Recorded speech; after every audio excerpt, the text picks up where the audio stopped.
여러분 안녕하세요. 네, 우리 두 번째 시간 가져보도록 하겠습니다. 8월 4주 이론 두 번째 시간입니다. 우리 지난 시간에는 전류랑 전압에 대해서 배웠었는데요. 그쵸? 전하의 흐름 혹은 전자의 이동을 전류라고 했었고, 또한 그러한 전류가 흐를 수 있게 만드는 힘, 전류를 흐르게 하는 능력을 전압이라고 했습니다. 전압은 언제 생겨요? 물이 위에서 아래로 흐르는 것처럼 전기 에너지가 높은 곳에서 낮은 곳으로 이렇게 흐른다고 했죠. 그래서 전압을 다른 말로 전이차라고도 할 수 있었어요. 또 전기를 일어나게 하는 힘이다 라고 해서 기전력이라고도 할 수 있었고요. 우리 지난 시간에 이렇게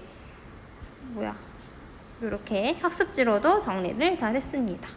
기억이 나셨으면 좋겠고, 오늘은 두 번째 시간으로 ohm의 법칙과 전압 강에 대해서 배울 건데요. 이제 전류와 전압에 대해서 배웠으니까 이제 하나 뭐가 남았어요? 저항에 대해서 배워야겠죠. 그쵸? 그래서 오늘은 저항과 관련된 얘기인 ohm의 법칙을 배우고, 전압 강화라는 새로운 용어에 대해서, 개념에 대해서 배워보도록 할게요. 자, ohm의 법칙인데요. 전류를 조정하는 게 저항이에요. 지금 그림을 보면 지금 물에 대해서 지금 비유를 하고 있잖아요. 그래서 물이 이렇게 흐르는데 지금 보시면 여기 밸브가 있죠. 밸브를 이렇게 꽉 조이면 얘가 밸브가 더 들어가가지고 물이 안 흐르게 되겠죠. 그쵸? 근데 밸브를 조금 느슨하게 하면 이런 식으로 통로가 더 넓어져가지고 물이 더 잘 흐르게 될 거예요. 이런 식으로 물의 흐름을 조절하는 게 조절 밸브라면 전류에서는 그 역할을 하는 게 저항이라는 거죠. 그래서 저항을 뭐라고 생각하면 좋냐? 안 나와 있는데 제가 그냥 얘기해 줄게요. 전류의 흐름을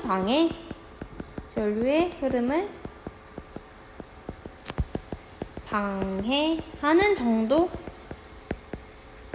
이렇게 정리를 한번 하고 가도록 하겠습니다. 그래서 전류의 흐름을 방해한다고 해서 저항이 그럼 나쁜 건가? 라고 생각할 수 있는데, 사실 좋고 나쁨의 그런 개념이 아니라 그냥 내가 전류를 조금 흐르고 싶으면 저항을 크게 하면 되고, 그쵸? 방해를 더 많이 하면 되겠죠? 전류를 더 많이 하고 싶으면 전류를 조그맣게 하면 되는 거야. 그래서 내가 그냥 조절하고 싶은 대로 조절하는 애니까 뭐 좋다 나쁘다의 그런 개념은 아닌 것 같아요. 그래서 어쨌든 저항에 대해서 배웠고, 그러면 이 저항을 배웠는데 ohm의 법칙이라는 건 뭐냐? ohm의 법칙은 계속 왜 나오냐? ohm의 법칙은 이러한 사실을 ohm이 발견을 해서 ohm의 법칙인데요. 아까 전류를 조절하는 게 저항이라 그랬잖아요. 근데 저항이라는 거는 방해하는 정도라며, 전류를 방해하는 거라며. 그럼 방해 정도가 크면 전류는 당연히 작겠죠. 방해 정도가 작으면 전류는 당연히 많이 흐르겠죠. 이렇게 하나가 커졌을 때 하나는 작아지고, 하나가 작아졌을 때 하나가 커지는 현상을 반비례한다고 얘기하거든요. 반비례한다. 그럼 I는 저항에 반비례한다. 이렇게 수학 기호로 써줄 수 있는 거예요. 근데 ohm이 이것만 알아놓은 게 아니라 전압과 전류의 관계까지 알아냈어요. 사실 근데 우리 지난 시간에도 배워가지고 우리는 느낌적인 느낌으로 이미 알고 있었겠지만, 전압 자체가 전류를 흐르게 하는 능력이야. 이 능력이 커지면 커질수록 전류는 더 잘 흐르겠지. 한 번 더 또 다르게도 생각을 해볼게요. 전압이라는 거는 전이차라고 얘기했어. 그치? 우리 수위차, 즉 물이 완전 높은 곳에서 낮은 곳으로 떨어질 때 물이 이렇게 잘 흐르듯, 전압이 높을수록, 즉 전이차가 높을수록 전류도 더 많이 더 크게 흐르게 되는 거예요. 비교를 해볼게. 요만한 폭포, 작은 폭포가 있고 되게 긴 엄청 천지연 폭포 같은 그런 폭포가 있어. 그러면 누가 더 물이 더 잘 흘러요? 얘가 더 빠르고 강하게 흐르잖아. 마찬가지예요. 전이차도 마찬가지예요.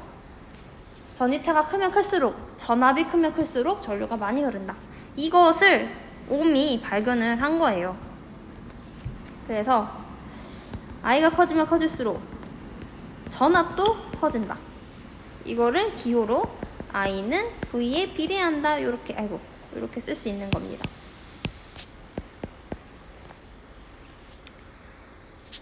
이거를 수식화하면 이렇게 돼요. I는 R분의 V다. 요게 뭐냐? 옴의 법칙이다. I는 R분의 V. 요게 옴의 법칙이고요. 저는 사실 이 분수를 별로 안 좋아하거든요.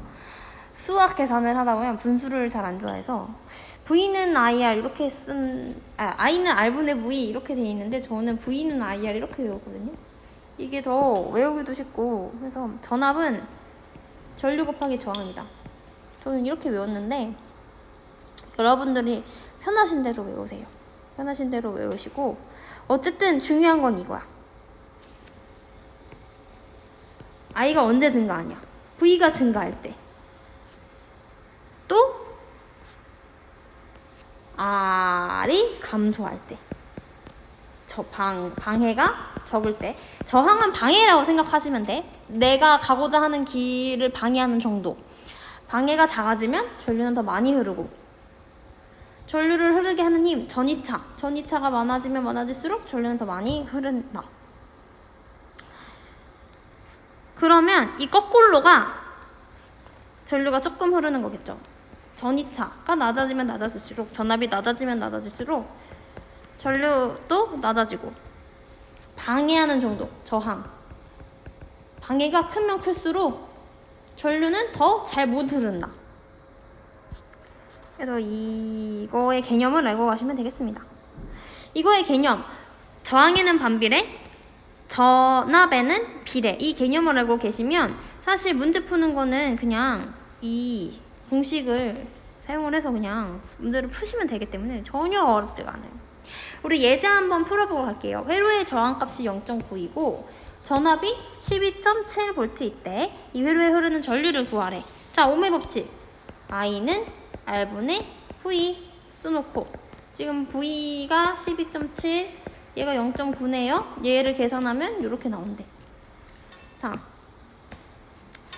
만약에 선생님이 문제를 낸다면 이렇게 소수점으로 내지 않아요. 아시잖아요. 저는 정말 정직하고 쉽게 내잖아요. 그쵸? 저는 항상 쉽게 내기 때문에 소수점이 나왔다고 해서 어려워하지 마세요.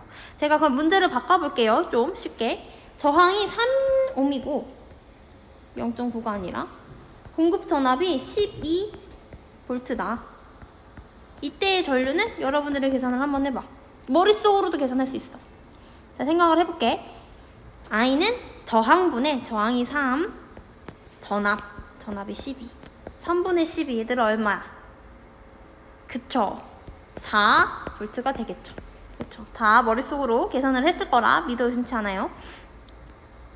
그래서 이렇게 저항과 전압이 이렇게 반비례 된다. 이렇게 생각을 하시면 되겠습니다. 네. 그럼 옴의 법칙은 다 배웠어요. 옴의 법칙은 다 배웠고 전압 강화에 대해서 한번 배워보도록 할게요. 전압 강화라는 건 뭐냐면 회로의 전류가 흐르면 흘러 들어온 점의 점리보다 흘러나가는 점의 전이가 더 낮아지는 현상이래. 여기의 전이보다, 그쵸? 이렇게 들어와서 여기의 전이보다 여기의 전이가 더 낮아지는 현상이 전압 강화인데요.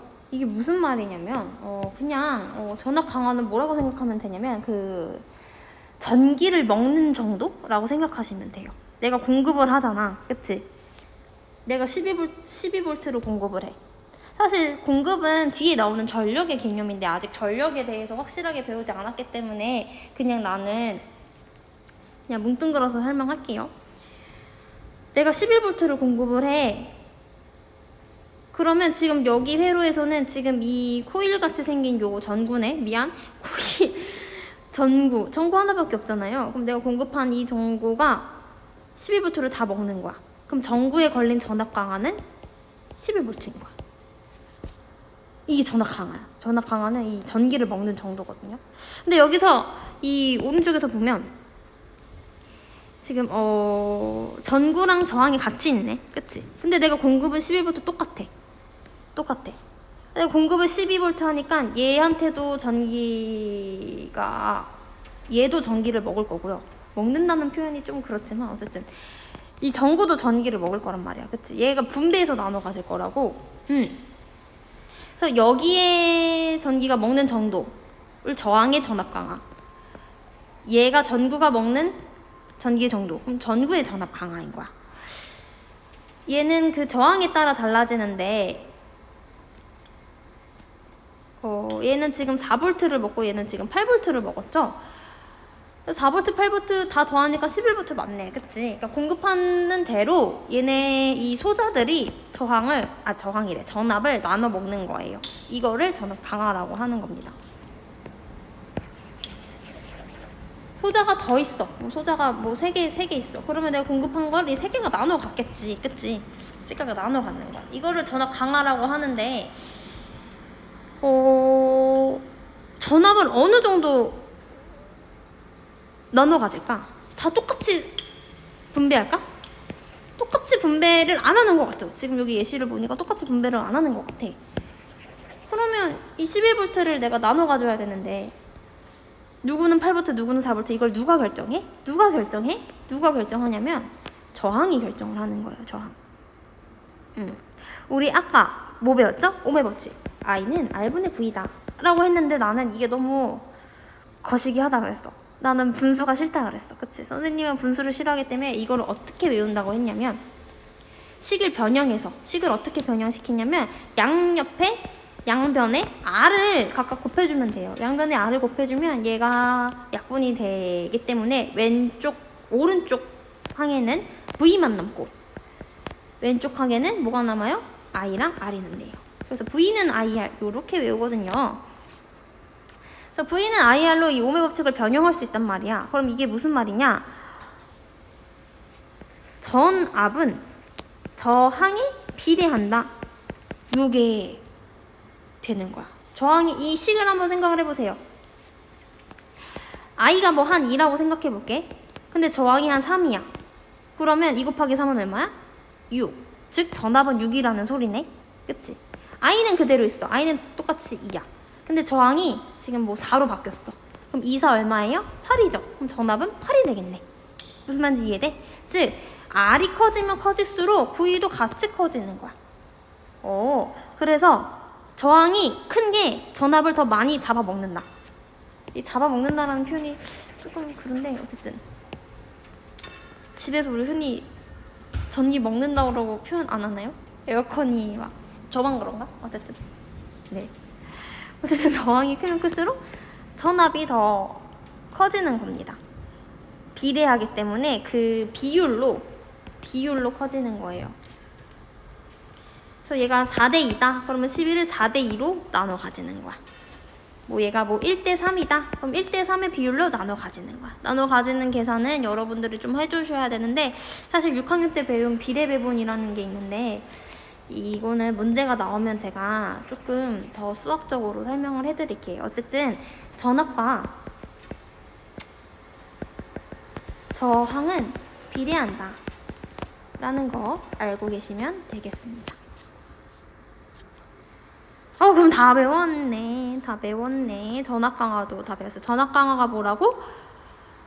전압 강화가 조금 좀 고품격의 정의는 흘러들어온 점의 전위보다 흘러나가는 쪽의 전위가 낮아지는 이 현상을 전압 강화라고 되게 좀 고급지게 얘기했는데 사실 뭐야? 그냥 내가 공급한 전압을 먹는 정도야.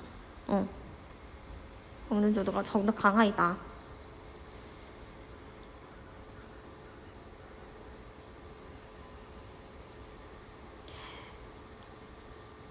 네. 그래서 전압 강화가 계속 많으면 많을수록 나한테 흘러오는 전기는 작아질 수밖에 없어. 소자가 더 많아지면 많아질수록 내가 이소자라고 생각을 한다면, 내가 소자는 아니지만 내가 먹는 전기는 더 적어질 수밖에 없는 거예요. 그러니까 부하가, 이거를 우리가 소자를 부하라고 부르기로 했잖아, 그치? 각각의 소자를 부하라고 부르고 했는데, 부하가 많아지면 많아질수록 각각의 부하가 먹는 전기는 줄어든다. 줄어들 수밖에 없지, 그치? 같이 나눠 가지니까 전압을. 어쨌든 오늘은 전압광학과 오음의 법칙에 대해서 배웠습니다. 제가 이거를 여러분들 여기에 잘 정리를 해주면 되는데, 오음의 법칙 어떻게 정리를 해주시면 될 것 같냐면, I는 저항에 반비례하고 I는 전압에 비례한다. 근데 이 수식 기호가 조금 아직 어색하신 분들은 그냥 전류는 저항에 반비례한다, 이렇게 글자로 써주셔도 돼요. 이 수식 기호가 조금 익숙치 않으시면, 개념을 익히는 게 중요하기 때문에 이 수식을 외우려고 한다기보다 그 개념 자체를 이해하세요. 즉, 저항이 뭐였어야 되나? 저항이 전류의 전류를 방해하는 정도였잖아. 방해가 커진다? 그럼 전류는 작아질 수밖에 없고요. 방해가 작아진다? 그럼 전류는 커질 수밖에 없겠죠. 전압이라는 건 뭐였어요?